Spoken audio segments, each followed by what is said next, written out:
या ठिकाणी जे लोक उभे आहेत, आंदोलन चालू आहे आणि याचा इतिहास असा आहे की 31 डिसेंबरला पारधीला जी काही दंगल झाली आणि या दंगलीला कारणीभूत जळगाव जिल्ह्याचे मंत्री आणि पालकमंत्री गुलाबराव पाटील यांच्या कौटुंबिक वादावरून झालेली आहे आणि याच्यामध्ये त्यांची पत्नी गाडीत होती, नंतर मुलाची इन्व्हॉल्वमेंट झाली। जर समजा हा वाद पर्सनली होता, तो पर्सनल लेवलच तो वाद सोडवला पाहिजे होता, पण या वादाचं रूपांतर जर समजा तुम्ही अशा क्रायसिसमध्ये करत असाल, दंगलमध्ये करत असाल आणि त्यांनी केलं आणि अशाच कोणी ज्या पोरानं त्या वाद घातला त्याला तर यांनी मारलं, पिटलं, पोलीस स्टेशनमध्ये मी मारलं। इनफॅक्टमध्ये पोलीस स्टेशनमध्ये एक त्याचा माणूस गेला, तो फिर्यादी असो की आरोपी असो की साक्षीदार असो, त्याला कोणीही मारू नये, पोलीसही मारू नये आणि कोणी त्या शत्रूनही मारू नये, घरी त्याला मारहाण झाली। हा प्रकार भयंकर वाईट आहे। जरी तो मुलगा आज इथं उपस्थित नसला, तो घाबरून पळून गेलेला असला किंवा त्याला मॅनेज केलेलं असलं, पण ही जी प्रणाली जी आहे हे टोटली अतिरेकी स्वरूपाची आहे। आणि सगळ्यात मोठी गोष्ट अशी, जर तो वाद कसा होता, गाडीला जागा मिळण्यासाठी, प्रवासात वाट मिळण्यासाठी, अडथळा दूर करण्यासाठी, तर मग पारधीची दुकानं जाळण्याची गरज काय? 22 दुकानं जाळली, 5 कार जाळल्या, याची गरजच काय होती? म्हणजे मला असं वाटतं हा वाद नव्हता, ह्या जातीय तणाव वाढवून तो भडकवणं हे कार्य झालेलं आहे। आणि म्हणून मला असं म्हणायचंय, आता या लोकांचा 31 तारखेपासूनचा आजच्या तारखेपर्यंत 27-28 दिवस झाले आणि तरी यांना न्याय मिळत नाही। का न्याय मिळत नाही? आरोपींना का अटक होत नाही? केली पाहिजे।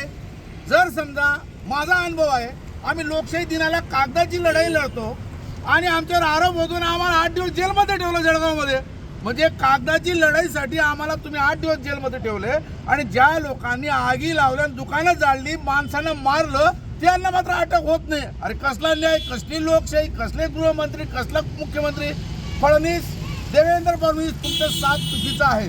त्याचं कारण असं आहे की ही जी लढाई आहे शिवराम पाटील आणि फारुख शेख यांच्यामधली नाही आहे, ही लढाई मंत्री गुलाबराव पाटील यांच्यामुळे झालेली आहे। म्हणून देवेंद्र फडणवीस मुख्यमंत्री आणि गृहमंत्री याच्याकडे लक्ष देत नाही।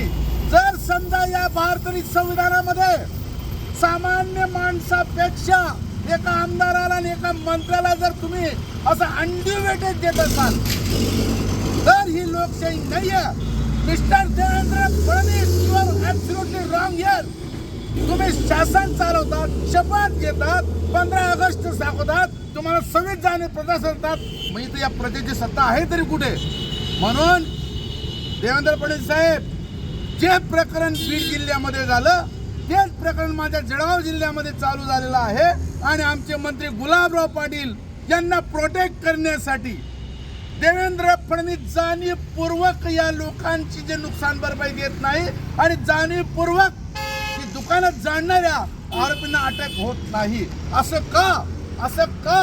अरे तुम्ही चांगल्या अतिरेक्यांना, गुन्हेगारांना अटक करतात आणि इथं पारधीचे दुकानात जाणणाऱ्या लोकांना नाही करू शकत आणि ते मस्तपैकी मोकाट फिरतात, उजळ माथ्याने फिरतात। याचा अर्थ आमच्या जळगाव जिल्ह्यामध्ये आमच्या मंत्रीच्या, पालकमंत्रीच्या दस्तूरखुद पालदी गावामध्ये हा धुमाकूळ चाललेला आहे, हा अतिरेक चालला आहे आणि लोकशाही आहे। एक म्हणतो मी, मुसलमान बांधवांची दुकानासोबत एक हिंदू बी होता, त्या माणसाला यांनी पैसे देऊन चूप बसवलं। आता हे लोक रस्त्यावर लढतायत, बाया माणसं उभे राहत आहेत, ओरडतायत। समोर गिरीश महाजन मंत्री, त्यांचं कार्यालय आहे आणि त्यांना लोक संकट मोचन म्हणतात। अरे मग गिरीश महाजन, तुम्हाला हे संकट दिसत नाही का? ही जबाबदारी तुमची नाही का? मग तुम्ही फक्त हिंदूंचेच मंत्री आहात का? की फक्त तुम्ही भाजपचेच मंत्री आहात का? तुमच्याकडे आपत्ती व्यवस्थापनाची जबाबदारी आहे की नाही? आणि म्हणून म्हणतो की गिरीश महाजन, तुमची पण जबाबदारी आहे, देवेंद्र फडणवीस, तुमची पण जबाबदारी आहे आणि तुम्ही या ठिकाणी गुलाबराव पाटलांना अनड्यू वेटेज देत आहेत, ते संपूर्ण चुकीचं आहे। या ठिकाणी ही जी लढाई आहे ही धर्माच्या नावाने नाही आहे, ही लढाई त्या लोकांच्या रोजीरोटीसाठी आहे, कारण यांच्या रोजीरोटीचे साधन या गुंडांनी गुन्हेगारांनी जाळून टाकलेले आहे।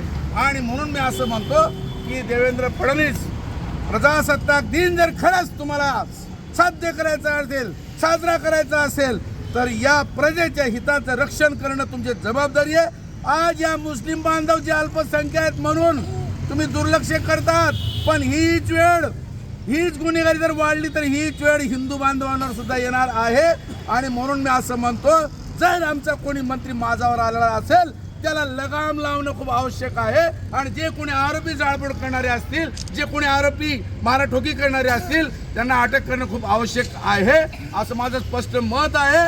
असं समजू नका की हे लोक कमी आहेत, हे लोक गरीब आहेत म्हणून आपण काही करू शकतो नाही। शेवटी तुम्हाला समाज मन राखणं गरजेचं आहे। जर हिंदू मुसलमान लोक जर आपसामध्ये असा भेदभाव करत असतील, आमचं महाराष्ट्र सरकार असा भेदभाव करत असेल, हे चुकीचं आहे। म्हणून मी देवेंद्र फडणवीस बायनेम तुम्हाला म्हणतो आणि गिरीश महाजन बायनेम तुम्हाला म्हणतो, तुम्हाला अपील करतो, ही तुमची जबाबदारी आहे आणि हे तुम्ही उपकार करत नाही। या पदासाठी तुम्ही लढाया करतात, कटे कारस्थानं करतात, मुख्यमंत्री होतात, गृहमंत्री होतात, आणि मी तर सरळ या गिरीश महाजन या मंत्रीच्या कार्यालयासमोर असा प्रकार पाहतोय। लाज वाटली पाहिजे तुम्हाला। कोणी बोलत नाही म्हणून तुम्ही काही कृत्य करायची, हाती सत्ता आहे म्हणून तुम्ही हाणामारी करायची, तुमच्या हातात सत्ता आहे म्हणून तुम्ही कोणाची घरं जाळायची, कोणाची दुकानं जाळायची, हे चुकीचं आहे। आणि म्हणून माणुसकीच्या नात्याने शासकीय प्रशासकीय कायद्यानुसार आमचं तुम्हाला आग्रह आहे, विनंती नाही। फडणवीस साहेब, गिरीश महाजन साहेब, तुम्हाला आम्ही विनंती करणार नाही। It is your responsibility, accountability, you are responsible for this crisis, Mr. Fadnavis and Mr. Mahajan, and you don't allow and don't excuse that Mr. Gulabrao Patil. That is a Gulabrao Patil has been taken a mistaken, and he is the minister of the criminal ground here, and you should consider the case. SP and the collector of this Jalgaon district also consider that Gulabrao Patil is not the political leader, he is not the minister, because his behavior is not good as like that minister and MLA and MP also. Hence why I appeal, I repress, I force the government and the government officer to take the concern of these people and give them that money to establish the shops, the business, and stop this crisis. Arrest these criminals peoples. That why I say firmly. Otherwise, this is not a democratic way.